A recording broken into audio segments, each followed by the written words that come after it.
Hey everyone, and welcome back to my channel. My name is Daskalos, and I'm a professional archaeologist and certified interpretive guide. But what exactly does that mean? What credentials do I have to say that? And, well, today we're going to get into it.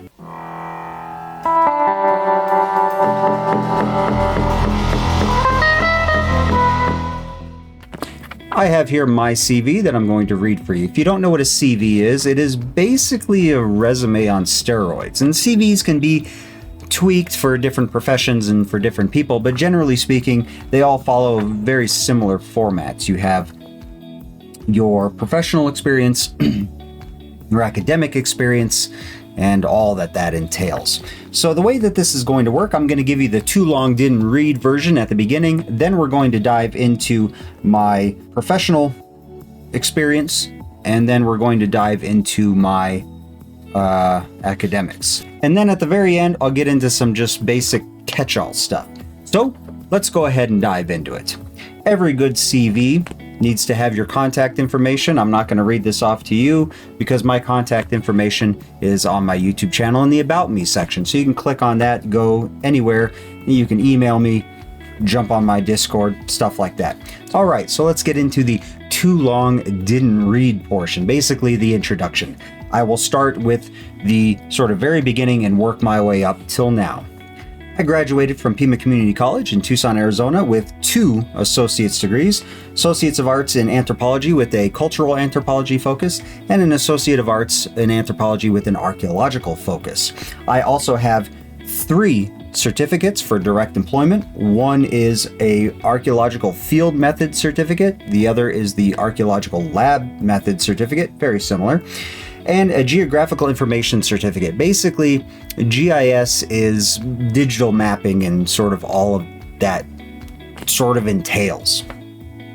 After that, I did a lot of work, and then I went back to finish up my bachelor's degree. I graduated from the University of Arizona in Tucson, Arizona, Bachelor of Arts, double major in anthropology with a focus on archaeology, of course, and a Bachelor of Arts in classical civilizations.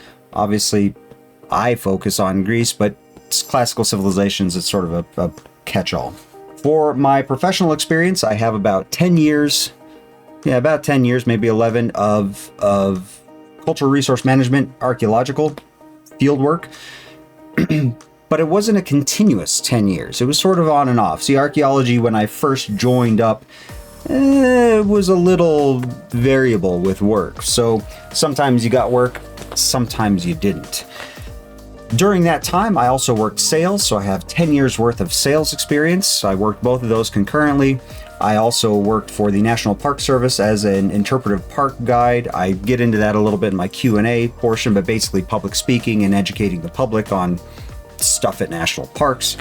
And I'm also a motorcycle mechanic, freelance, and contractual stuff. All right, so that's the full-on introduction, too long didn't read. Let's get into the nitty-gritty. Starting with my professional experience, both archaeology, interpretation, and a couple other things. I currently work for Chronicle Heritage, formerly Paleo West. I started there in August of last year as an archaeological technician, doing surveys and the occasional excavation, which I'm currently in between sessions doing that right now. I started with the National Park Service in March of 2018, jumping around from different parks to parks, doing different things, mostly interpretive park ranger stuff. So interpretive guide, interpretive park ranger stuff. Prior to Chronicle Heritage, I worked for a company called Tierra Right Away from about November, a long time ago, to basically present. I think I'm still on the books, though I don't really do much in the way of work for them. And I work for them, or worked for them as an archaeological technician as well. Survey, excavation, monitoring, things like that. I worked 2 seasons at the Philmont Boy Scout Ranch, excavating 2 sites, teaching Boy Scouts about archaeology, which was kind of fun. I really enjoyed that.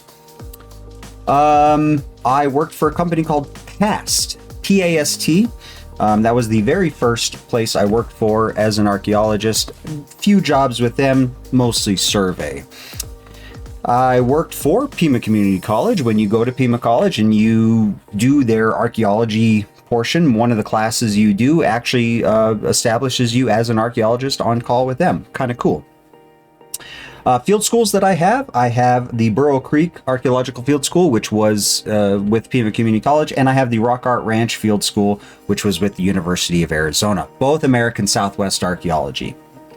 Other professional experience, like I said, I've got sales. I worked at Cycle Gear for 10 years. Yeah, about 10 years on and off. Big chunk in the beginning, big chunk at the end. I also... 10 years? No, that's not true.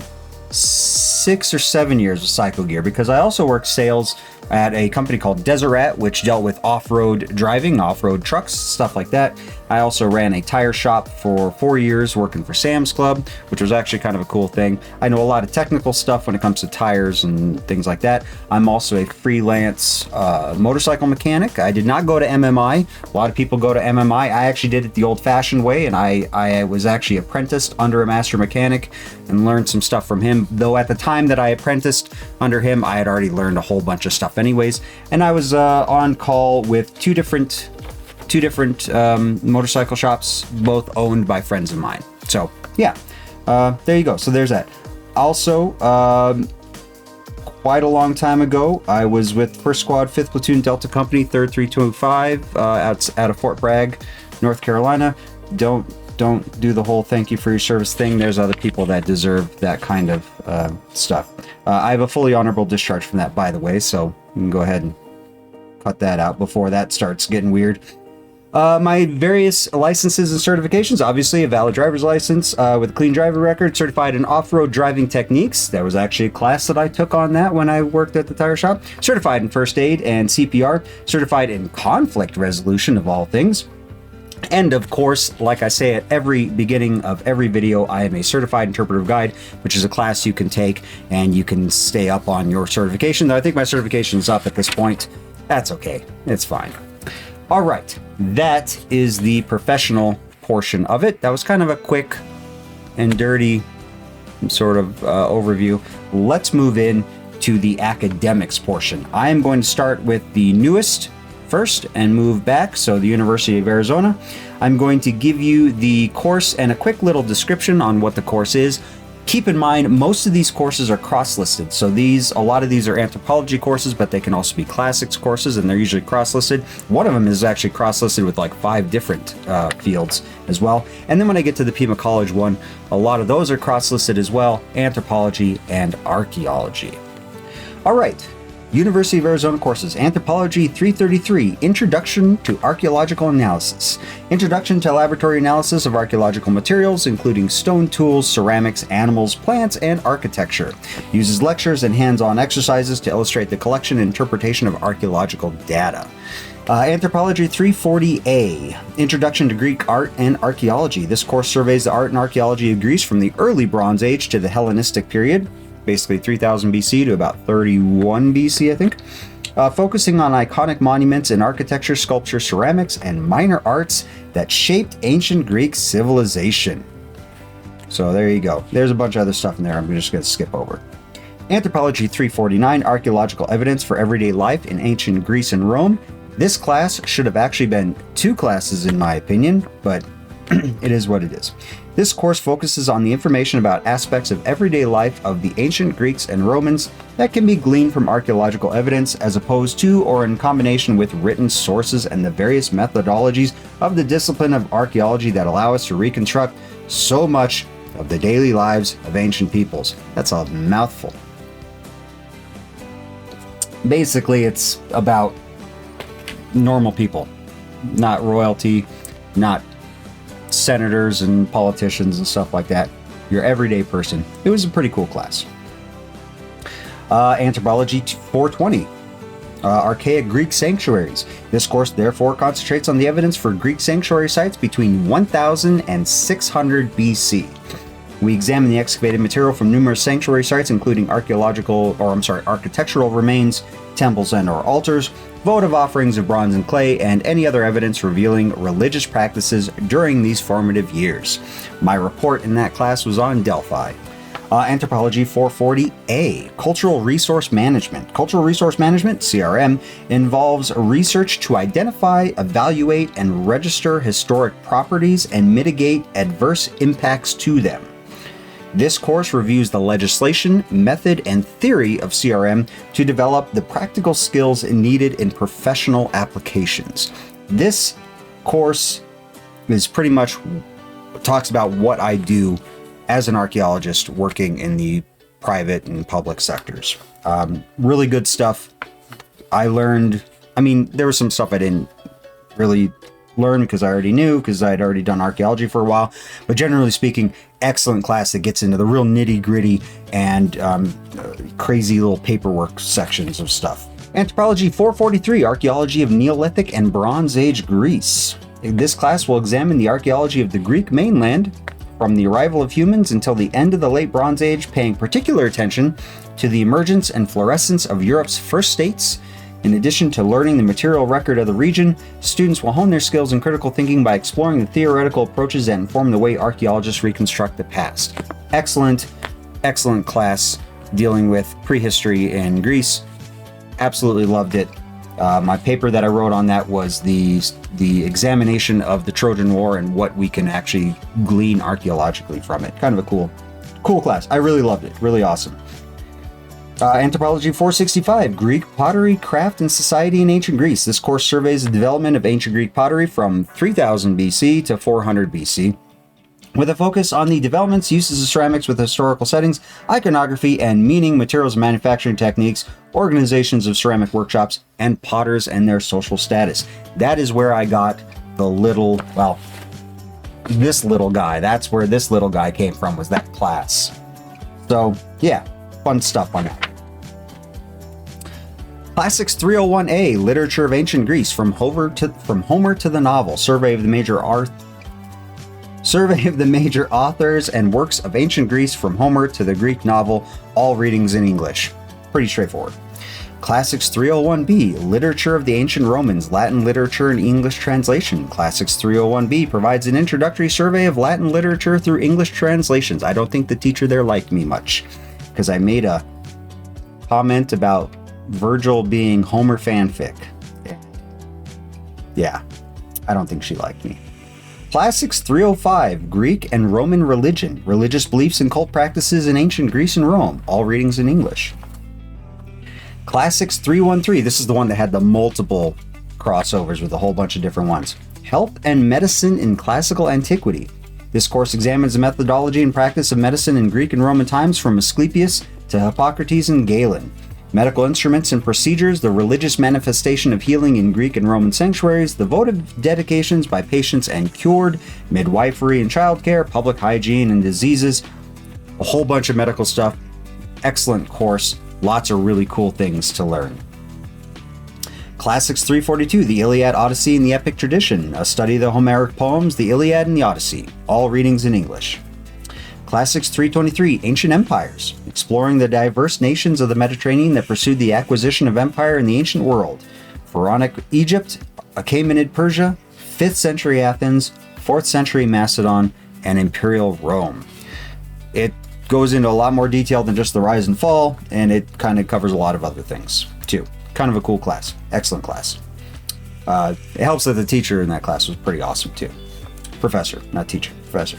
Greek 101, Introduction to Ancient Greek for students of the Bible and of the classical authors.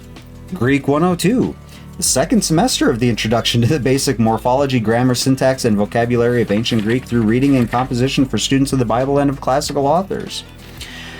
Greek 201, Selections from Greek Prose Texts.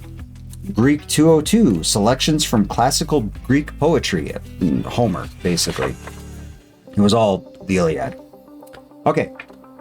That is it on University of Arizona. Now let's jump into Pima Community College classes. I will not go into the crazy details of these because it's a bunch of other stuff. Anyways, here we go. Archaeology 101, Human Origins and Prehistory. So basically anthropology, archaeology stuff. Yeah. Archaeology 110, Buried Cities and Lost Tribes, or as I like to call it, the greatest hits of archaeology. Really good class. Anthropology 102, Introduction to Cultural Anthropology and Linguistics, pretty self-explanatory. History 101, Introduction to Western Civilization 1. That goes from basically Neolithic era to 1400. Or no, 1700, I think. Anyways, moving on. History 141, History of the United States 1. Geology 101, Physical Geology, pretty self-explanatory. Archaeology 225, Principles of Archaeology, excellent class as well. Archaeology 275, Archaeological Excavation, Part 1. Archaeology 250, Archaeology Laboratory, just basically a bunch of processing and curating and stuff like that. Archaeology 277, Archaeological Excavation, Part 2. Anthropology 281, Global Positioning Systems, basically the basics of GPS and how to use it. Anthropology 286, Electronic and Digital Field Mapping, so that's the beginning of the GIS stuff. Archaeology 180, Artifact Identification, excellent class. You actually have hands-on stuff with things that look like artifacts and actual artifacts, and you got to determine which ones are which. Pretty good. It was a fun class. Archaeology 267, Introduction to Geographic Information Systems, GIS. Archaeology 276, Archaeological Surveying, Part 1. GIS 181, Global Positioning Systems Basics. GIS 265, Mapping Concepts, which is a pretty cool class. Anthropology 204, Human Evolution, pretty self-explanatory. Biology 109, IN, Natural History of the Southwest. Southwest archaeologist working in the Southwest, you got to kind of know that stuff. Good class.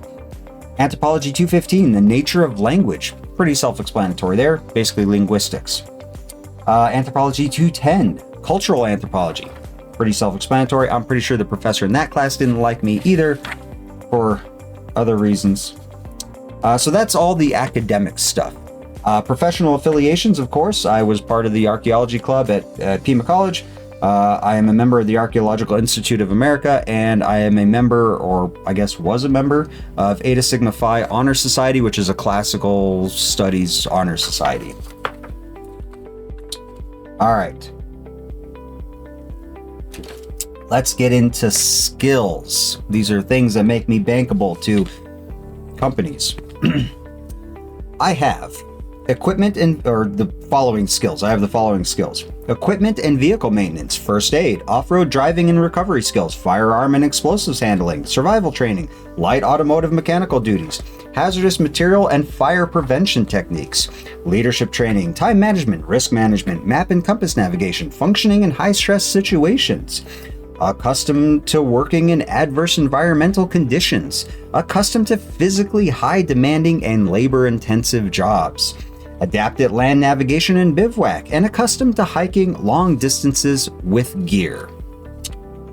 Other skills that are a little bit more pertinent to archaeology specifically: artifact identification, archaeological field methods, archaeological survey and evaluation to identify the presence of cultural resources, archaeological excavation for preservation and study of cultural resources, development, administration, and conducting scientific studies, ability to apply professional knowledge and skills to the solution of problems of archaeological work. That's a very specific sort of skill. Use of archaeological equipment, knowledge of the principles, theories, concepts, methods, and techniques of archaeology, proficient in the use of GPS, total station, digital theodolite, optical transit, auto level, and basic ArcMap 10.1. That was the last one I worked on. I'm sure they're up much higher than 10.1. I gotta knock off the rust and get back into it. Land navigation via map and compass, which I think I already mentioned. Yeah, I already mentioned that earlier. That's fine. Field and lab fundamentals, lab techniques, basic osteology, which is human bones, historical artifact identification, which is different than prehistorical artifact identification, but also prehistoric artifact identification as well. Basic zoo archaeology, which is exactly what it sounds like, animal remains, and plant analysis. Sort of. Exquisite hand-drawn maps, if I do say so myself. Digital mapping sites, note-taking, preparation of reports for publication, library research, curation, and exhibition of collections. I have all that stuff underneath my belt. And of course, standard motorcycle and automobile mechanics and maintenance skills, basic carpentry, and general problem solving. There is my CV for you. Those are my credentials. I want to be able to refer back to this video whenever anyone asks me about my credentials in the future and say, hey, go here if you want a very detailed and sort of in-depth look at what I have to offer. I also feel like if you're a professional on YouTube and you're doing some sort of education type thing like this, that you really should do something like this. This is pretty transparent. I think that covers a lot of stuff. I could get into more detail with my professional work when it comes to archaeology, but some things I can't really get too far into because, well, looters. We don't want people finding this video and finding out where I worked and knowing that there's stuff there and going for it. But generally speaking, I pretty much covered it there. So if you have any other questions, by all means, leave them in the comments. But I hope that you found this entertaining and informative, and I'll catch you on the next one. See ya.